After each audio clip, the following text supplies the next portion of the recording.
చందమామ కథ. జువ్వి చెట్టు ఆత్మ. 800 ఏండ్ల కిందట విక్రమరాజపురంలో ఒక గొప్ప దేవాలయం ఉండేది. ఆ దేవాలయానికి 33 మండపాలు ఉండేవి. గోపురం మీద బొమ్మలు, గుడి లోపల విగ్రహాలు కలిపి మొత్తం 33,333 స్వరూపాలు అని వాడుక. ఈ గుడి కట్టక ముందు ఆ సమీపంలో ఒక బ్రహ్మాండమైన జువ్వి చెట్టు ఉండేది.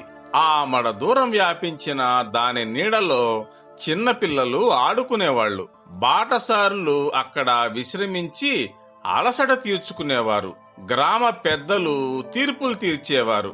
ఇలా ఉండగా వంతెన ఒకటి నిర్మించటానికని కలప కోసం ఈ జువ్వి చెట్టుని పడగొట్టమని రాజుగారి ఆజ్ఞ అయింది.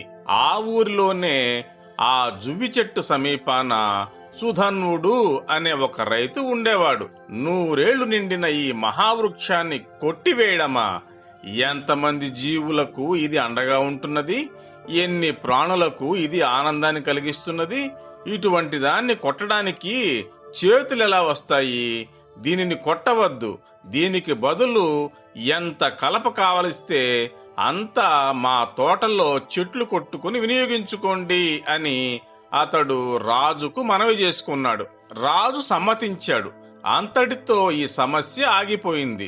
కొన్నాళ్లైన తర్వాత ఒక సాయంకాలం సుధన్వుడు పొలం నుంచి ఇంటికి తిరిగి వస్తూ ఉండగా జువ్వి చెట్టు కింద త్రిలోక సుందరి అనదగిన ఒక చిన్నది కనపడింది.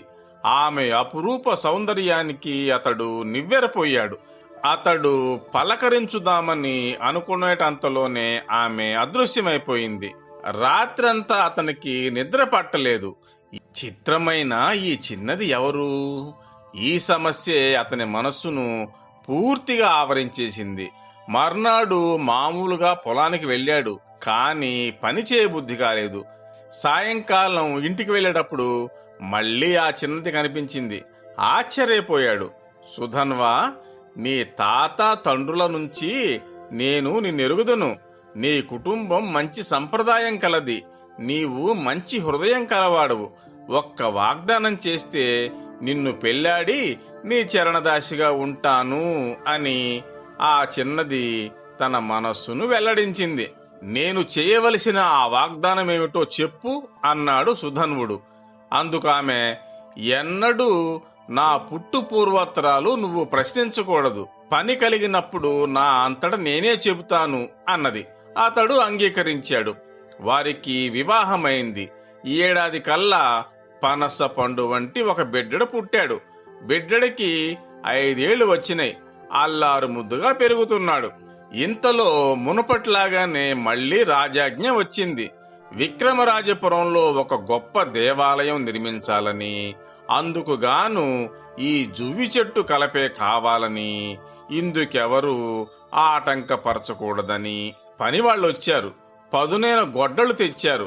చెక చెట్టు కొట్టివేస్తున్నారు.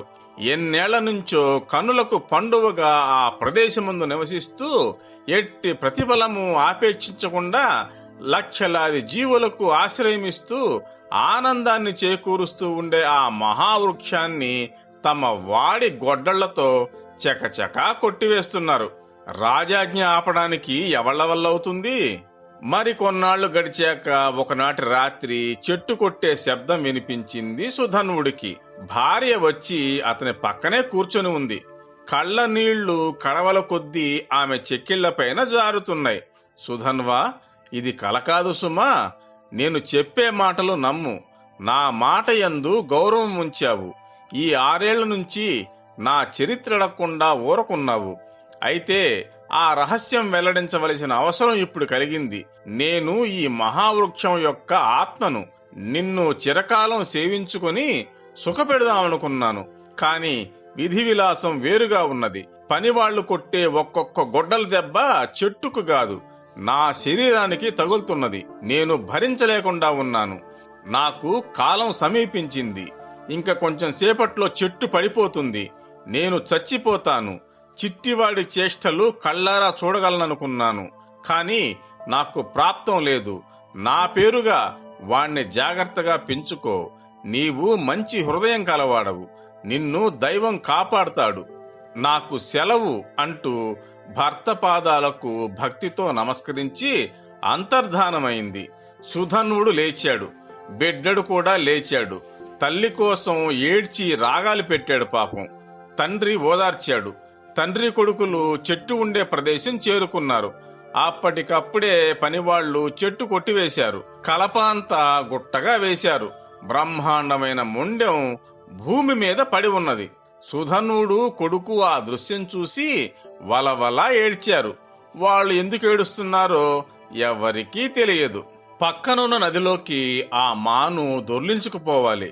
100 మంది కలిసి తోశారు. మాను కదల్లేదు.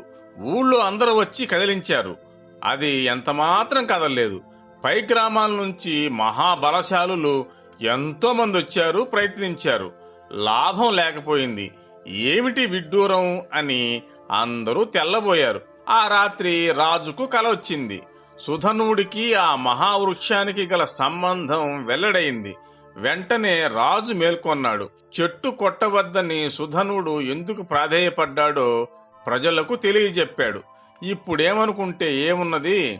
రాజు సుధన్వుడిని క్షమాపణ కోరాడు. సుధన్వుడి సలహా పైన అతి వైభవంగా పూజలు, ఉత్సవాలు జరిపించాడు. మాను మళ్లీ కదిపి చూశాడు, కదల్లేదు.